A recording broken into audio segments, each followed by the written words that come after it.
नमस्कार, राधे राधे।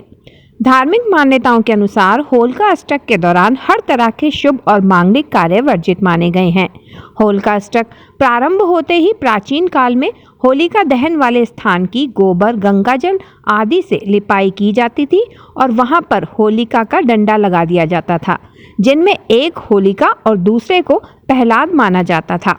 इस वर्ष होलिका अष्टक 10 मार्च 2022 से शुरू होंगे और 17 मार्च को होलिका दहन के साथ होलिका अष्टक की समाप्ति हो जाएगी और 18 मार्च को होली खेली जाएगी। फागुन शुक्ल अष्टमी तिथि का प्रारंभ 10 मार्च को तड़के 2:56 से होगा तथा 11 मार्च को प्रातः 5:34 तक रहेगी। अतः फागुन शुक्ल अष्टमी तिथि को यानी 10 मार्च गुरुवार से होलिका अष्टक का प्रारंभ होगा।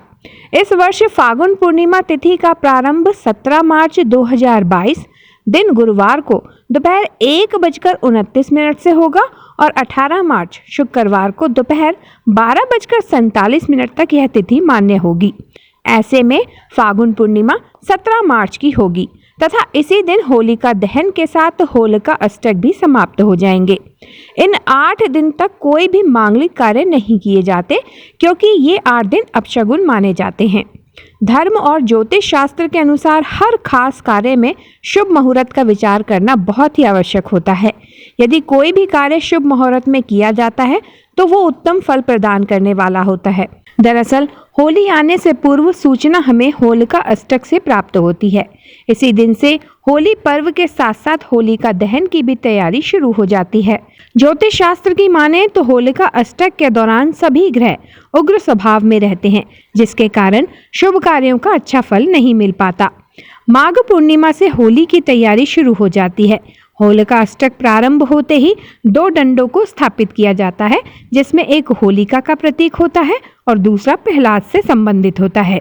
ऐसा माना जाता है कि होलिका से पूर्व 8 दिन दहन की तैयारी की जाती है। जब प्रहलाद को नारायण भक्ति से विमुख करने के सभी उपाय निष्फल होने लगे तो हिरण्यकश्यप ने प्रहलाद को इसी तिथि यानी फागुन शुक्ल अष्टमी को बंदी बना लिया था और मृत्यु हेतु तरह तरह की यातनाएं दी, लेकिन प्रहलाद विचलित नहीं हुए। इस दिन से प्रतिदिन प्रहलाद को मृत्यु देने के अनेक उपाय किए जाने लगे, किंतु नारायण भक्ति में लीन होने के कारण प्रहलाद हमेशा जीवित बच जाते थे। इसी प्रकार 7 दिन बीत गए और 8वें दिन अपने भाई हिरण्यकश्यप की परेशानी देख उनकी बहन होलिका, जिसे ब्रह्मा द्वारा अग्नि से ना जलने का वरदान प्राप्त था, उन्होंने प्रहलाद को अपनी गोद में लेकर अग्नि में भस्म करने का प्रस्ताव रखा, जिससे हिरण्यकश्यप ने स्वीकार कर लिया। परिणाम स्वरूप होलिका जैसे ही अपने भतीजे प्रहलाद को गोद में लेकर जलती आग में बैठी तो वह स्वयं जलने लगी और प्रहलाद पुनः जीवित बच गए, क्योंकि उनके लिए अग्निदेव शीतल हो गए थे। तभी से भक्ति पर आघात हो रहे इन 8 दिनों को होलिका अष्टक के रूप में मनाया जाता है। भक्ति पर जिस जिस तिथि वार को आघात होता उस दिन और तिथियों के स्वामी भी हिरण्यकश्यप से क्रोधित हो उग्र हो जाते थे। तभी से फागुन शुक्ल अष्टमी के दिन से ही होलिका दहन स्थान का चुनाव किया जाता है। इस दिन से होलिका दहन के दिन तक उसमें प्रतिदिन कुछ लकड़ियां डाली जाती हैं और पूर्णिमा तक यह लकड़ियों का बड़ा ढेर बन जाता है।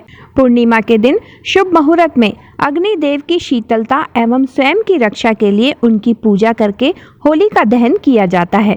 जब प्रहलाद बच जाते हैं उसी खुशी में होली का त्योहार मनाया जाता है।